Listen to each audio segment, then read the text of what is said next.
সম্মানিত ভিউয়ার্স, আমরা এই বাংলাদেশে 1971-এর পরে এই বাংলাদেশ আস্তে আস্তে মানে 7.5 কোটি লোক ছিল তৎকালীন সময়। আজকে কিন্তু 18 কোটি মানুষ। বাংলাদেশের আয়তন কিন্তু এইটুকুই রয়েছে, কিন্তু ব্যাপক জনসংখ্যা এই বাংলাদেশে বোঝা হয়ে গেছে। তো এই ব্যাপক জনসংখ্যার একটি বাংলাদেশ, এই বাংলাদেশে যদি আপনি উন্নয়ন না করেন, সরকার যদি উন্নয়ন না করতে পারে, তাহলে কিন্তু জনগণের কাছে সরকারের মান থাকবে না। তো মান ধরে রাখতে এবং বাংলাদেশের সরকার হিসাবে এই রাষ্ট্রকে এগিয়ে নিয়ে যদি না যেতে পারে, তাহলে কিন্তু জনগণ মানে আশাব্যঞ্জক সরকারের কাছে ফল পাবে না। তো সেই ক্ষেত্রেই আপনারা জানেন যে বর্তমান বাজেট অধিবেশন চলছে।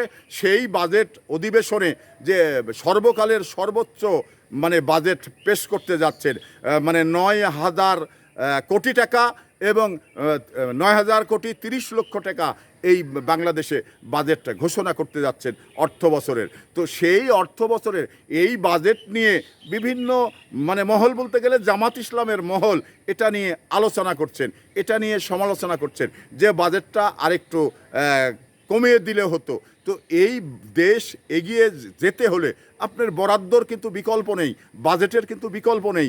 বাজেট না করলে এই বাংলাদেশে সংস্কার না করলে, কাজ না করলে এই বাংলাদেশ তো এগিয়ে যেতে পারবে না। তাহলে বাংলাদেশ এগিয়ে যেতে হলে আপনাকে বরাদ্দ বাড়াতে হবে।